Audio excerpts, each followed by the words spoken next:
बहुत बहुत स्वागत है आपका तो अनलता शो में। और आज हमारे साथ मेहमान के रूप में मौजूद हैं एडवोकेट कुणाल जैन जी। सर, आपका वेलकम है। Thank you. आप अपना परिचय जरा हमें दर्शकों को बताइए। I am advocate Kunal. I am practicing in criminal matters and I am practicing in all over India. Kunal जी, एक बहुत गहरा हुआ मुद्दा है, बहुत सुनने में भी आता है कि आजकल सोशल मीडिया का जमाना है। वो है तो हमारी अच्छाई के लिए, लोग यूज भी करते हैं अपने आप को, बहुत कहते हैं ना, तरक्की करने के लिए भी यूज करते हैं, कुछ सीखने के लिए। लेकिन बहुत सी जगह पे ये देखने को मिला है कि लड़के लड़कियां बहुत कनेक्ट हो जाते हैं आपस में, और उसमें उनके रिलेशन इतने क्लोज हो जाते हैं।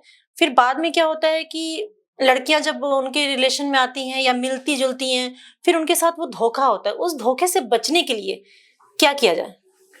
देखिए मैम, जो सोशल मीडिया हमारा प्लेटफॉर्म बनाया गया है, जैसे FB इंस्टाग्राम वगैरह, तो उसमें क्या होता है कि अटैचमेंट सबसे होता है। देखिए, अटैचमेंट वो हमारी पर्सनल राय है। जो ये प्लेटफॉर्म स्टार्ट किए गए थे वो इसलिए नहीं किए गए थे कि प्लेटफॉर्म मतलब कि हम उसको गलत वे में यूज करें।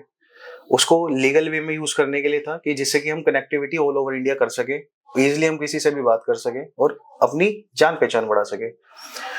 और जैसे कि आपने क्वेश्चन किया है कि मैम कि आपको क्या इसमें सुझाव या क्या आप इसमें प्रिकॉशन ले सकते हैं या क्या आप उसमें कर सकते हैं, मतलब काम। देखिए, मेरा मानना जो है, हमारे एक सेक्शन सुप्रीम कोर्ट की गाइडलाइन थी, ललिता कुमारी वर्सेस स्टेट ऑफ यूपी। उसमें भी साफ बताया गया है कि आप ऑल ओवर इंडिया कहीं पे भी, सिर्फ ये लेडीज के लिए प्रोविजन दिया गया था इस सेक्शन के अंदर कि आप कहीं पे भी बैठे हैं, कहीं पे भी आप अपनी FIR लॉस करा सकते हैं। अगर सपोज दैट आपके साथ कोई दिल्ली का बंदा है और वो मुंबई में बैठा है और आप दिल्ली में है, और वो आपको फोर्जरी या सोशल मीडिया के थ्रू या कोई भी कनेक्टिविटी के माध्यम से या सोशल मीडिया के माध्यम से वो आपको माइंडली टॉर्चर कर रहा है या फिर फिजिकली टॉर्चर कर रहा है या फिर कैसे भी टॉर्चर कर रहा है, तो उसमें क्या होता है कि आप यहीं से बैठे हुए, दिल्ली की दिल्ली, इंसिडेंट बेशक वो मुंबई में हुआ है, बट आप दिल्ली के अंदर भी आप उसकी FIR कर सकते हैं, जिसको हमारे एक्ट के हिसाब से बोला गया है जीरो FIR, जिसको हम मेंशन करते हैं। तो जीरो FIR का प्रोविजन है। आपके साथ अगर कोई भी सोशल मीडिया के माध्यम से अगर कहीं से भी आपके साथ कुछ होता है तो आप जीरो FIR दिए, नियर अबाउट अपने स्टेशन जाइए तुरंत और आप अपनी एक FIR लॉन्च कराइए। उसमें जो सेक्शन डेवलप होंगे आपके, वो एक तो कहते हैं IPC में, अब जैसे कि नया सेक्शन स्टार्ट हो गया है BNS, तो BNS में 69 का प्रोविजन दिया गया है। और जैसे IPC थी हमारा, तो IPC में 354 सब क्लॉज 4 का आता था, तो उसमें ये प्रोविजन दिए गए हैं। और जो जीरो FIR का हमारा सब क्लॉज प्रोविजन था वो 156 में था, FIR लॉस कैसे की जाती है और कब क्या होता है। तो ऐसी अब BNSS में है, तो सेम प्रोविजन है मैम, थोड़ा चेंजेस हुआ है, आप उस पर कार्रवाई कीजिए। आप अपने जो, मैं ये कहूंगा कि जो हमारा चैनल देख रहे हैं या जो मेरी बातें सुन रहे हैं, वो एकदम इसको फॉलो करें, स्ट्रिक्टली फॉलो करें कि तुरंत अपने नियर अबाउट पुलिस स्टेशन जाइए या चौकी जाइए, FIR लॉस कराइए, होगी और कंपलसरी होगी, राइट दिया गया है। अच्छा, ये तो कानूनी हो गई कार्रवाइयां जो लोगों को पता है, जिनको नॉलेज है। जैसे कोई, अगर मान लीजिए कोई लड़की है, मेरे पास एक सुनने में केस आया है कि कोई लड़की बिहार की है, उसको लड़का है ना कि मुंबई से उसको हैंडल कर रहा था, बात कर रहा था उससे, ठीक है, उससे इमोशनल टच हो गया।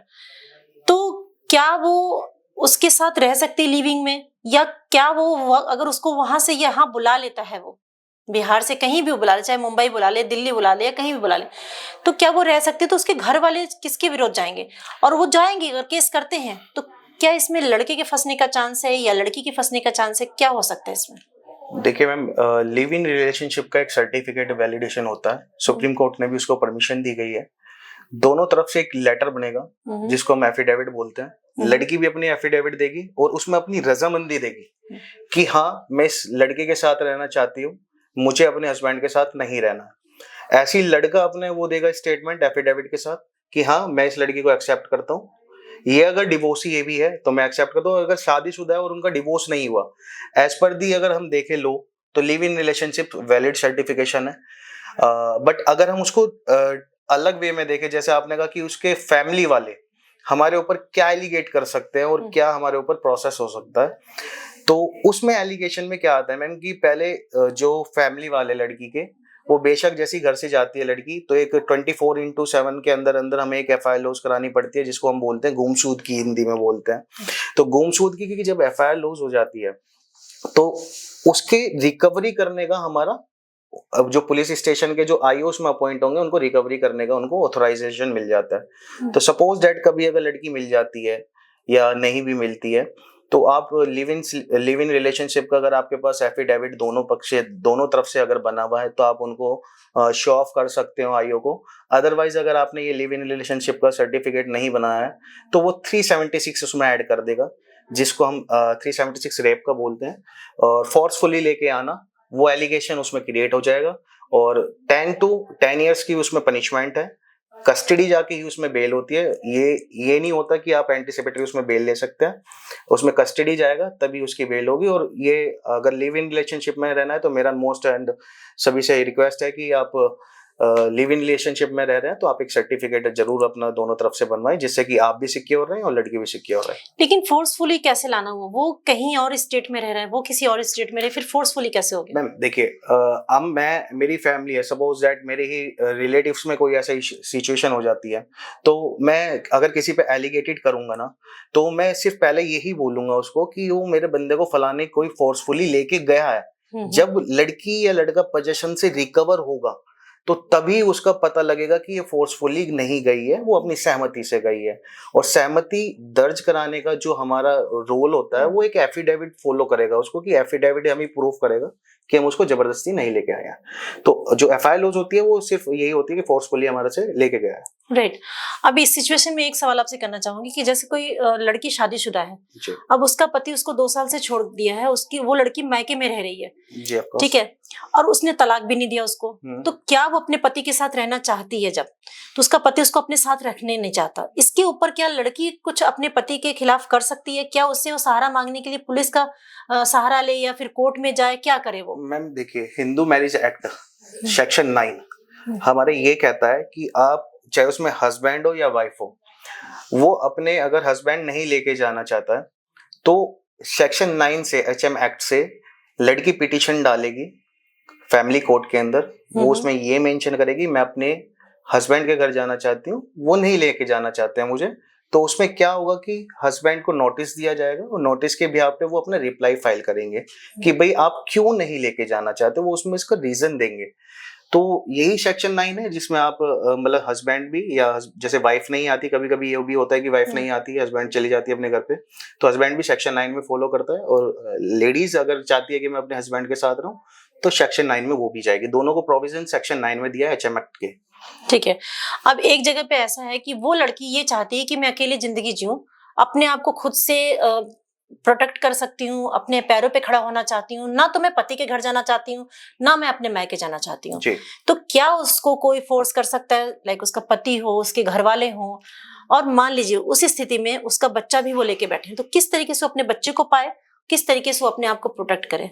मैम गार्जियनशिप में सेक्शन 8 ये प्रोविजन दिया गया है कि 8 साल तक अगर जो बेबी की एज है अगर 8 ईयर है तो 8 ईयर तक मदर्स का राइट है कि वो अपनी मदर्स के पास रहेगा। उसके बाद गार्जियनशिप का अगर वो वहां पे पोजीशन में, लड़के के पोजीशन में वो लड़की उसको अपने पास लेके आना चाहती है अपने बेबी को, तो वो गार्जियनशिप के जाए अपना कोर्ट में केस फाइल करे, उससे भी आप वो ले सकती हैं as per the legal way में। लीगल वे में देखिए, कॉम्प्रोमाइज सेटलमेंट से आप कुछ भी कर सकते हैं बाहर की बाहर, बट अगर आप एज पर लीगल वे में चले तो उनको गार्जियनशिप एक्ट से अपना वो लेना होगा पोजीशन लड़के का।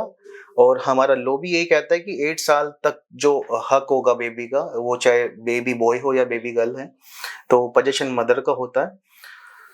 दूसरा क्वेश्चन आपने क्या किया था? दूसरा मेरा ये कहना है कि मान लीजिए आपने बोला लीगल, तो क्या हमारा कानून ये कहता है कि जैसे मान लीजिए 8 साल तक वो अपने बच्चे को अपने पास रखती है मदर, माँ के पास ही रहना चाहिए बच्चा, क्योंकि बच्चा बहुत छोटा होता है, राइट? शायद इसलिए कानून ने ये अधिकार दिया। लेकिन क्या 8 साल के पूरे होने के बाद उसका पिता उसे हक से छीन सकता है? नहीं, हक से छीन नहीं सकता मैम, उसमें भी क्राइटेरिया देखा जाएगा। क्राइटेरिया मैं वही चीज आपको बता रहा हूँ। क्राइटेरिया ये देखा जाएगा कि मदर एक कैपेबल है या नहीं, उसके मतलब किसकी कितनी इनकम है, किसकी income doesn't matter ma'am. Income भी देखिए, अपने बेबी को पालने के लिए सभी इनकम जनरेट करते हैं, चाहे वो मदर हो चाहे फादर हो, बट उसमें क्राइटेरिया ये देखा जाएगा कि सपोज दैट वो उसको स्टडी कराने के लिए कैपेबल है या नहीं है, उसके एक्सपेंसेस करने के लिए कैपेबल है या नहीं है, अगर उसकी जो क्लोथ्स हैं, एक्सपेंसेस है क्लोथ्स के या फिर रिलेटेड डे बाय जो पर्सनल एक्सपेंसेस होते हैं तो वो कैलकुलेट किया जाता है। सपोज दैट मैं 8,000 रुपए की नौकरी कर रहा हूँ कोई,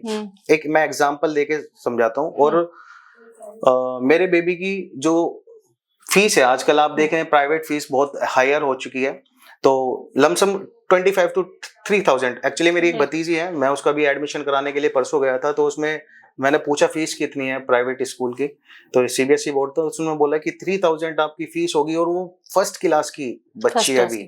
3,000। और जब मैंने 12th की थी ना मैम, तो मैं 1,800 रुपए में 12th कर चुका था। तो आज इतना वो हो गया है कि एक्सपेंसेस हो गए हैं सबको, स्कूल वगैरह, तो उसमें यही देखा जाता है कि हम कैपेबल हैं उसकी जिम्मेदारी उठाने के लिए, नहीं है। वो अगर हम जिम्मेदारी उठाने के लिए कैपेबल हैं तो वो हमारे पोजीशन से नहीं जाएगा, वो जहाँ है वो वहाँ सेटिस्फाई है। और 18 के अब अगर उसकी एज, अगर वो मैच्योर हो जाता है, फिर तो अगर केस फाइल होता है तो उसमें क्या होता है कि उसकी सहमति ली जाती है, आप भाई कहाँ रहना चाहोगे, वो जहाँ पे बोलेगा फिर उसके हक से चला जाता है वो। ओके अब यहाँ पे बात ये आती है कि बच्चा तो नहीं समझ पाएगा कि मेरे को मम्मी चाहिए या पापा चाहिए। अगर वो फील करता भी है कि मेरे को मम्मी के पास रहना है या पापा के पास रहना है, तो मदर ये जानती है अच्छी तरीके से, क्योंकि हर हस्बैंड वाइफ एक दूसरे को जानते हैं। अब मदर ये कहती है कि मेरे बच्चे को ये ठीक से रख नहीं पाएंगे, तो मुझे इनसे जो है एलिमनी कहिए या फिर जो भी उनके खर्चे की, बच्चे भर का खर्चा मुझे चाहिए, बच्चा मैं मेरे पास रखना चाहती हूँ। तो क्या कानून हमारा कहता है कि तुम डिवोर्स के बाद तुम अपने जैसे वो मैरिज भी कर लेती है लेडीज, तो क्या बच्चे का तो वो खर्चा पानी उसके पापा देंगे या फिर पत्नी को ही करना पड़ेगा? मैम देखिए, दो तरीके से आप, जब क्या होता है डिवोर्स हम फाइल करते हैं, तो एक होता है कंटेस्टेड डिवोर्स, एक होता है म्यूचुअल अंडरस्टैंडिंग डिवोर्स। अगर हम म्यूचुअल अंडरस्टैंडिंग में डिवोर्स में करते हैं ना, तो एक फिक्स अमाउंट डिसाइड की जाती है, जिससे कि हम दोनों तरफ से सेटिस्फाइड होते हैं कि हाँ हम इतनी अमाउंट में सेटलमेंट कर लेंगे। सपोज दैट किसी का डिवोर्स होता है 10 लाख रुपीज में, तो वो 10 लाख रुपीज में इंक्लूडेड उसका एक्सपेंसिव भी होगा, और बच्चे के आने वाली जो फीसें वगैरह हैं वो 18 ईयर तक, मैच्योर जब तक नहीं हो जाता, तो वो भी उसमें इंक्लूड कर सकते हैं। अगर अदरवाइज आपकी जो म्यूचुअल अंडरस्टैंडिंग से डिवोर्स हुआ, आप कहते हैं कि भाई मेरा जो डिवोर्स हुआ है फाइल, उसमें मैं सिर्फ अपना अपना एक्सपेंस ले रही हूँ, जो मेरा एक्सपेंस शादी में लगा था या मेरे आने वाले हिंड्रेंसेस में, जब तक मेरी दूसरी शादी नहीं हो जाती तो तब तक हम अपना जो मेंटेनेंस है वो लेंगे। और जो आप बेबी का है वो देखिए म्यूचुअल अंडरस्टैंडिंग क्या कहती है आपकी। अगर हमारी म्यूचुअल अंडरस्टैंडिंग की डीड में अगर मेंशन होगा कि भाई लाइफ टाइम तक, जब तक 18 साल का बच्चा नहीं हो जाता तो आप एक्सपेंस उठाएंगे, और या अदरवाइज एक फुल सेटलमेंट एलिमनी ले लेते हैं हम, तो वो आपकी डीड पे फोकस करेगा कि डीड क्या कहती है आपकी। ओके डीड पे मतलब ये सब कानूनी कार्रवाई के जरिए उनके पेपर में ये दर्ज होना चाहिए, ये दर्ज होना चाहिए। उसके बाद ही हस्बैंड वो खर्चा देगा। जो फाइनल ऑर्डर होगा ना म्यूचुअल अंडरस्टैंडिंग का डिवोर्स का, वो उसमें मेंशन होता है कि भाई 18 इयर्स तक आप बेबी का एक्सपेंस उठाएंगे और मदर का नहीं उठाएंगे, वो एक फिक्स एलिमनी आप पे आउट करेंगे। ठीक है। अब जैसे बहुत सी लेडीज इसलिए भी डिवोर्स नहीं लेती हैं, अत्याचार अपने पति का सहती रहती हैं। कभी कभी किसी किसी के साथ ऐसा होता है। मेरा कहना ये नहीं है कि पति अत्याचारी ही होता है या पत्नी बहुत अबला ही होती है, कभी कभी दोनों पक्ष गलत भी होते हैं, कभी कभी एक पक्ष सही भी होता है। तो मेरे कहने का मतलब ये है वकील साहब कि अगर मान लीजिए कि जैसे पत्नी ये जानती है कि मेरा पति इसके ऊपर अत्याचार करेगा, अब मुझे इससे अलग रहना है, तो क्या उसमें सामाजिक तरीके से हम अलग हो सकते हैं, कानूनी तरीके से अलग हो सकते हैं, या एक समझौते के साथ अलग होकर हम अपने लिविंग में किसी के साथ रहना चाहते हैं हम? क्योंकि इसमें क्या होता है ना कि हमेशा वाइफ इसलिए अत्याचार सहती है कि हमें जो मेरी प्रॉपर्टी है मेरे बच्चे के नाम पे, वो मेरे बच्चे को नहीं मिलेगी अगर मैंने दूसरी शादी कर ली तो। इस डर से वो कानूनी कार्रवाई नहीं जानने की वजह से, नॉलेज नहीं होने की वजह से उनको कोई सलाह भी नहीं देगा। तो आप इसके लिए दर्शकों को ये बताइए, जो भी हमारा वीडियो देख रहा हो, बहुत सी ऐसी महिलाएं होती हैं जिनको नॉलेज ही नहीं होती कानून को, उनको अपने राइट्स ही नहीं पता है कि हम क्या कर सकते हैं। तो क्या उस स्थिति में अपने बच्चे को कानूनी हक दिलाने के लिए क्या वो जिंदगी भर अकेले रहे, या फिर ऐसा हो सकता है कि वो शादी कर सकती है, उसके बच्चे का जो पापा है वो उसको कानूनी हक देगा, जो प्रॉपर्टी है, घर है, जो भी है, क्या होता है इसमें? मैम देखिए, जैसे प्रॉपर्टी की बात की आपने, तो प्रॉपर्टी हमारा सिविल नेचर का मैटर होता है। अच्छा, सिविल नेचर का मैटर में आप उसको सिविल सूट फाइल कीजिए, अपना जो आपका पोजीशन मिलता है। सपोज दैट कि हम 2 भाई हैं, हमारे पास 100 गज की जमीन है, तो 50-50 मेरे हिस्से में आई है, तो मेरा जो 50 पोजीशन है 50 गज का, वो मैं एज पर द डिवोर्स भी ले सकता हूँ और बाद में भी ले सकता हूँ, वो उसका राइट है, क्योंकि ब्लड रिलेशन है वहां पे। ठीक है। एक कहते हैं ना डीएनए हमारा मैच है। और रही वो वाली आपने बात की है कि जैसे कि हम डिवोर्स ले या ना ले, देखिए, आप अगर डिवोर्स लेना चाहते हैं, हिंदू मैरिज एक्ट में ये कहा गया है साफ, भाई अगर आप डिवोर्स लेंगे तो दूसरी शादी करोगे, उससे पहले आप दूसरी शादी नहीं कर सकते लीगल वे में। ठीक है, और जो भी आपका डिवोर्स होता है, या म्यूचुअल अंडरस्टैंडिंग से डिवोर्स हो या पंचायती डिवोर्स जिसको हम बोलते हैं, वो भी है, तो आप उसको डिवोर्स को रजिस्टर्ड कराएंगे। पहले कोर्ट के माध्यम से आप रजिस्टर्ड कराइए उसको, तब आप दूसरी शादी करेंगे। क्योंकि आईपीसी में 494 का एक सेक्शन दिया गया है जिसमें ये कहा गया कि अगर बिना डिवोर्स दिए दूसरी अगर आप शादी कर लेते हैं तो आपको पनिशमेबल के साथ साथ फाइन भी पे आउट करना पड़ेगा भाई। अच्छा। तो उससे बचने के लिए आपको डिवोर्स तो देखो लेना है। और रही लिव इन रिलेशनशिप वाली बात, वो मैं आपको पहले ही बता चुका हूँ, कॉन्स्टिट्यूशन ऑफ इंडिया में हमारे साफ लिखा है right to freedom and right to life, कि हम अपनी इच्छा से जी सकते हैं और अपनी इच्छा से हम घूम फिर सकते हैं। तो भैया वो तो उसका राइट है, वो तो हमें जन्म से ही मिल गया कि हम कहीं भी जाएं भाई हम जा सकते हैं। बट अगर लीगल प्रोसेस में देखें तो भाई डिवोर्स फाइल उसको जरूर करना पड़ेगा मैम, और बिना डिवोर्स दिए दूसरी शादी नहीं करनी है। राइट, ये तो एक पक्ष हो गया, लेकिन जो बच्ची का है ना पक्ष, कि उसको अपने पिता का, जो पहला पिता है उसका जो जमीन है, जायदाद है, वो उसको मिलेगा कि नहीं? मैंने बताया ना कि वो सिविल नेचर का मैटर है, वो कभी भी उसका पोजीशन ले सकता है, वो डीएनए उसका मैच है, डीएनए मैच। ठीक है। अब वो मदर अगर सपोज दैट दूसरी शादी कर लेती है, ठीक है, तो क्या हमारे पहले वाले फादर से हमारा राइट हट जाएगा? नहीं, क्योंकि ब्लड में उसका हूँ, राइट। पोजीशन मेरा उन्हीं से है, और उन्हीं से ही मेरा को अपनी जो हिस्सा है मेरे को उन्हीं से ही कवर करना है, और वो करेंगे। वो सिविल नेचर में जाता है मैम, उसमें कोई क्रिमिनल कोई प्रोसीडिंग नहीं है ऐसी, वो सिविल नेचर मैटर होते हैं। वो सिविल नेचर का अपना सूट फाइल करें और अपना हिस्सा अपने पोजीशन में ले ले।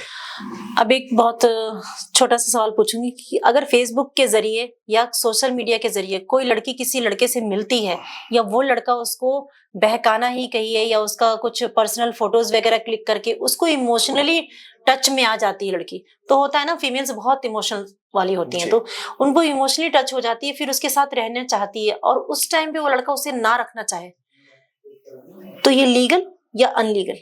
मैम देखिए, अब इसमें दो बात आती है।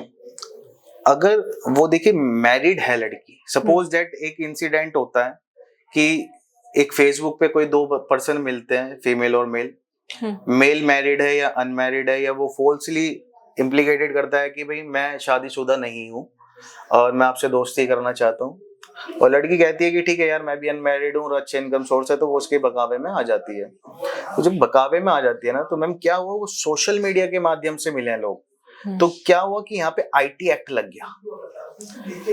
आईटी एक्ट लड़के के ऊपर नहीं, अभी सिर्फ मैं वो बात कर रहा हूँ कि उसने भकाया है, जो भकाया, एलिगेशन क्रिएट नहीं हुआ है अभी सिर्फ मैं एक प्रोसेस बता रहा हूँ कि वो दोनों मिले तो यहाँ पे सोशल मीडिया हो गया। और सोशल मीडिया जितने भी प्लेटफॉर्म्स होते हैं वो हमारे आईटी सेक्टर्स के हिसाब से चलते हैं। तो आईटी मतलब सेक्शन एक तो उसमें क्रिएट होगा। दूसरा उसके बाद अगर वो अपनी बातों से मुकर जाता है तो एक तरीके की हमारे साथ चीटिंग की गई है, चीटिंग, लड़की के साथ चीटिंग हुई है, ठीक है। एक हमारे साथ मतलब मानहानि भी हुई है, एक हमारी कि डिफॉर्मेशन हमारे साथ हुआ है कि मैं आपने मुझे ट्रस्टी वर्दी लिया और ट्रस्ट वो मेरा ब्रेकेज कर दिया, तो बीच ऑफ ट्रस्ट जिसको हम बोलते हैं। तो 406 हमारे रिकवरी भी है, उससे जो अपने अमाउंट आपने सपोज दैट कोई ट्रांजैक्शन भी कर रखी होगी तो वो भी आप एलिगेशन लगा सकते हैं। दूसरा आप डिफॉर्मेशन का भी उस पर एक एप्लीकेशन आप पुट अप कर सकते हैं आईटी सेक्टर के साथ, मतलब आईटी एक्ट के साथ वो इंक्लूड होगा। तो ऐसे ही आप सेक्शन करके तुरंत आप एफआईआर लॉन्च करने का प्रोविजन है। और दूसरा अब तो हमें मैम सुप्रीम कोर्ट ने भी ये हक दिया है या एक राइट दे दिया है कि सोशल मीडिया के माध्यम से जो भी चैटिंग या एविडेंस में आप इंक्लूड कर सकते हैं। तो वो भी हमारा मेंटेनेबल होता है। आपने ये देखा होगा कि क्या होता है कि सपोज दैट आपने कोई भी डॉक्यूमेंट व्हाट्सएप किया है सपोज दैट, तो वो व्हाट्सएप भी वैलिडेशन होता है नोटिस के माध्यम से। सब अब मैं आपको एक एग्जांपल देता हूँ कि जब हम 138 का या चेक बाउंस का एक एग्जांपल लेते हैं तो हम लीगल नोटिस देते हैं, रजिस्ट्री करते हैं उसको। बट जब रजिस्ट्री करते हैं ना तो क्या होता है कि सामने वाली पार्टी उसको लेने से मना कर देती है कभी कभी। तो उसको हम अगर व्हाट्सएप भी कर देते हैं ना, उस लीगल नोटिस को अगर हम व्हाट्सएप कर रहे हैं तो वो भी वैलिडेशन होगा as per the filing of 138 section.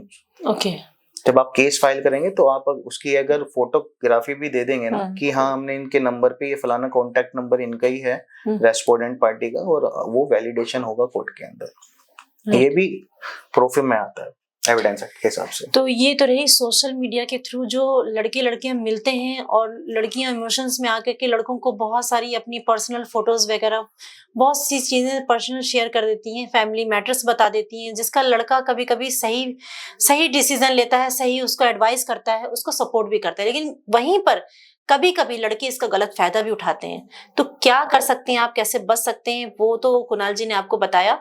अगर आपके आसपास ऐसा कोई हादसा हुआ है या आपकी कोई फ्रेंड सर्किल में है, कोई फैमिली रिलेशन में ऐसा कोई है, तो आप हमारा अगर शो देख रहे हैं तो आप हमारे कमेंट बॉक्स में इसके लिए एडवाइस जरूर मांग सकते हैं और बात कर सकते हैं हमारे डाइट एडवोकेट से। ठीक है, वो आपको सही एडवाइस करेंगे, सही राय देंगे। तो आप भी जब भी कोई सोशल मीडिया यूज करें उसको सीखने के लिए करें, कभी इन बातों में नहीं लगना चाहिए, क्योंकि हर सोशल मीडिया जितना हमें सही चीजों को सही नॉलेज गेन कराता है उतनी फेक लोगों से भी मिलवाता है, क्योंकि हाँ आइडिया भी बहुत फेक बनती हैं। कोई अगर रिलेशनशिप में रहता है, मान लीजिए कि किसी को बहका के कोई रखता है, ये तो होता है ना, आप तो सर मानते हैं कि माइंड वॉश कोई किसी का कर सकता है ना। तो एक केस अगर ऐसा हो कि वो लड़का माइंड वॉश करके इतने दिन तक रिलेशन में रहता हो, 3 से 4 साल तक, अब वो लड़की अपना हक मांगना चाह रही हो, वो लेडीज ये चाह रही हो कि मेरे को कोई भी तुमसे सामाजिक रिश्ता नहीं चाहिए या कुछ भी, जो तुमने मेरे पैसे लिए हैं वो मुझे रिफंड करो, और जो भी तुमने मेरे साथ गलत व्यवहार किया है उसका अगर वो बदला लेना चाहे या अपनी इज्जत का मतलब कहते नहीं रिस्पेक्ट अपनी वो करना चाहे, तो क्या कर सकती है? या ऐसा है कि मतलब ऐसा तो नहीं है कि वो 3-4 साल बाद क्यों केस कर रही है, रेप का केस नहीं कर सकती है? मैम देखिए, आपका जो क्वेश्चन है ना वो है कि कॉन्टिन्यूसली फिजिकल असॉल्ट, जब इसमें हमारा सेक्शन भी दिया गया है बीएनएस में 70 NE, एक सेक्शन दिया गया है जिसमें कहा है कि कॉन्टिन्यूसली फिजिकल असॉल्ट का। और देखिए कॉन्टिन्यूसली फिजिकल असॉल्ट जब होता है, देखिए अगर हस्बैंड होगा कॉन्टिन्यूसली अगर वो सेक्सुअल में नहीं आता, कोई अदर ही पर्सन असॉल्ट करता है, तो जब अदर असॉल्ट करता है तो कॉन्टिन्यूसली करेगा वो, जब एक मतलब कि फॉल्स आपसे कमिटमेंट करेगा, कोई भी झूठा वादा देके, सपोज दैट ये कह के कि मैं आपसे फ्यूचर में जाके शादी करूंगा और आप मेरी हस्बैंड वाइफ की हैं हम, तो वो फलाना वलाना जो भी है। देखिए सभी की ये जो होता है वो कॉन्टिन्यूसली आता है ऑफेंस में। आप इसमें देखो उससे रिकवरी भी कर सकते हो। आपने जो ट्रांजैक्शन किया, मैंने अभी थोड़ी देर पहले भी आपको बताया था कि 406 आईपीसी हम जाते थे पहले, अब 316 के सब क्लॉज 2 में है ये कि कंप्लेंट केस फाइल करते हैं हम 406 का, या फिर हम एफआईआर लॉज करा सकते हैं। क्योंकि देखिए 406 की जो हम आईपीसी में चलती थी, क्या होता था पहले कि रिकवरी जो सूट्स होते थे ना, तो डायरेक्टली एफआईआर बहुत कम लॉज होती थी उनमें। उसमें क्या होता था कि भैया आप कोर्ट में जाइए, कोर्ट में आप अपना एविडेंस दीजिए कि आपने इस बंदे को इतना रुपए दे रखा है, और उससे आप रिकवर करने के लिए वहां से आप मतलब सेटलमेंट करें, आप मतलब अपना कोर्ट में जाके। थाने से कोई सपोर्ट नहीं मिलेगा। वो थाने से बहुत रेयर चांसेस में 406 में होती थी, क्योंकि एविडेंस मांग लेते हैं 406 में कि कैसे आपने पैसे दिया है, क्या है, तो इसलिए कोर्ट के दरवाजे हमेशा खुले रहते हैं उसके लिए। अब आप जो कह रहे हैं कि मैम कि हम जो कॉन्टेस्टली हो रहा है तो उसके ऊपर एलिगेशन 3 साल या 4 साल बाद, मैम जब भी आपको ये पता लगे कि हाँ मेरे साथ फॉल्सली इम्प्लीकेटेड हुआ है, चाहे वो 1 साल हो, 2 साल हो, 3 साल हो, बट आपको क्या करना है, उसके एविडेंस आपको हमेशा अपने पास रखने हैं कि हाँ इसने मेरे से फॉल्सली इम्प्लीकेटेड किया है, और उसको आपको प्रूफ करना है, और आप उस पर मुकदमा कभी भी लगा सकते हो, कोई टाइम क्राइटेरिया नहीं है। मान लीजिए कि घर में वो लेडीज अकेले हो और जो भी वो है इंसान अगर फोर्सफुली उसके साथ कोई फिजिकल रिलेशन बनाना चाहता हो या बनाया हो, लेकिन उसके पास कोई एविडेंस ना हो, लाइक घर में कोई मेंबर नहीं हो, कोई पर्सन नहीं हो घर में, फिर क्या हो, फिर उस समय पे क्या एविडेंस लाएगी वो? मैम देखिए, मैं नहीं मानता कि कोई एविडेंस उसके आपके पास, मतलब जो जिसके साथ ये विक्टिम हुआ है, जो भी उसके पास ऐसा कोई एविडेंस ना हो कि उसके साथ कोई भी शारीरिक संबंध से रिलेटेड कुछ भी ऑफेंस हुआ है। लड़की के पास कोई घर में नहीं रहता। मैं बताता हूँ ना मैम आपको, वही चीज मैं आपको क्लियरेंस दे रहा हूँ। सपोज दैट आपके साथ फोर्सफुली सेक्सुअल असॉल्ट हुआ है, तो जब फोर्सफुली हुआ है तो ये तो है नहीं कि भाई आप नॉर्मली मतलब असॉल्ट हो जाता है। तो देखिए कहीं ना कहीं बॉडी स्क्रैचेस भी आती हैं। आपका क्या होता है कि जब आप फोर्सफुली कोई करता है, तो मैम आपने निर्भया केस सुना होगा, आपने बहुत लेटेस्ट केसेस रहा है निर्भया बहुत। केस, तो निर्भया केसेस में क्या हुआ कि मेडिकल में सब प्रूफ हुआ था कि ऐसे ऐसे इतने लोगों के द्वारा ये सेक्सुअल असोल्ट हुआ है। तो सेम सिचुएशन होती है मैम कि जब भी कोई सेक्सुअल असोल्ट होता है तो सेक्सुअल असोल्ट में क्या किया जाता है कि मेडिकल होता है 24/7 के अंदर अंदर आपको मेडिकल कराना होता है।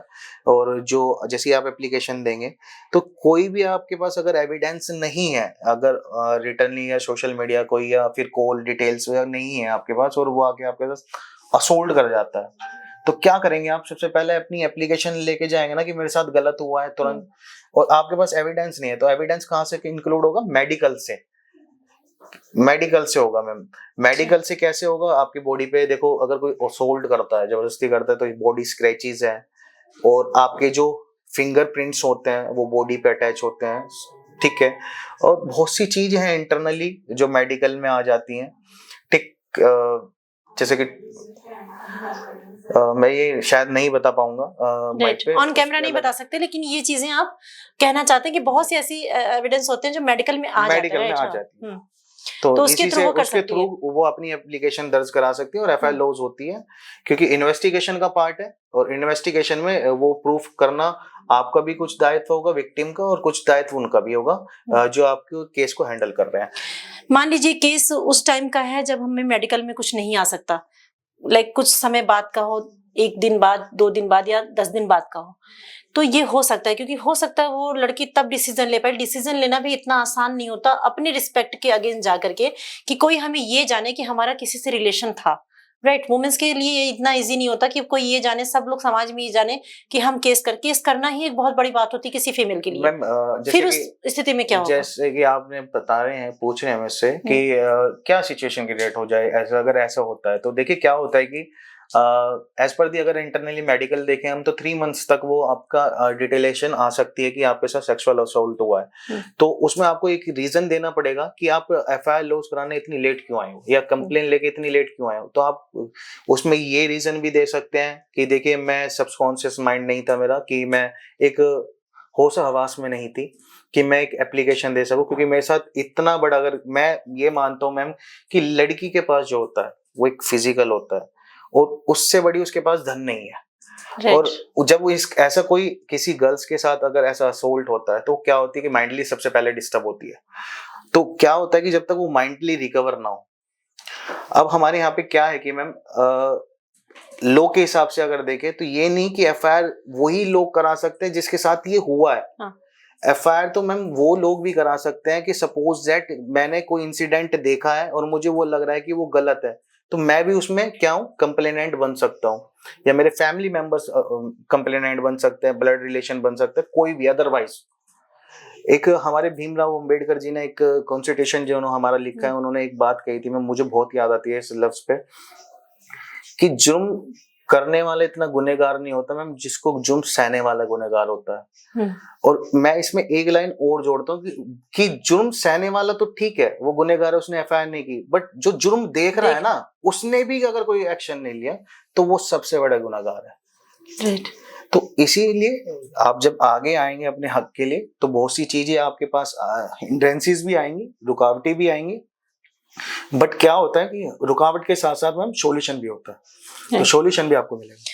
तो अगर कोई ये समझता है कि किसी के साथ आप रिलेशन में रह रहे हो, ठीक है, तो 2 से 3 साल नहीं किया, 4 साल नहीं किया, फिर अभी क्यों किया, तो ये कानून हमारा हक देता है कि जब आप अपने माइंडसेट पे हो, जब आपको लगे कि हाँ मैं इतनी ताकतवर हो चुकी हूँ, मन से भी, मेंटली भी और फिजिकली भी इतनी, हाँ मतलब मैं हो चुकी हूँ हेल्दी कि मैं कर सकती हूँ, क्योंकि मेंटली भी प्रिपेयर होना बहुत जरूरी है। जरूरी नहीं कि आपके पास पैसे ही हो या फिजिकली आप इतने मजबूत हो, मेंटली इसमें जो है बहुत होना जरूरी है। अगर मेंटली आप प्रिपेयर्ड हो तो आप केस कर सकते हो, अपने हक के लिए लड़ाई लड़ सकते हो, आप कह सकते हो कि मेरे साथ ये गलत हुआ था, इसका मुझे क्या मिलेगा कानून की तरफ से सपोर्ट, वो देखना है। क्योंकि कानून आपके लिए दोनों पक्ष में, कानून तो कहते हैं ना अंधा होता है, वो ये नहीं देखता कि ये सही है वो गलत, वो जो जिसके लिए सही होगा वो उसी के पक्ष में जाएगा, जो गलत होगा उसको सजा मिलेगी।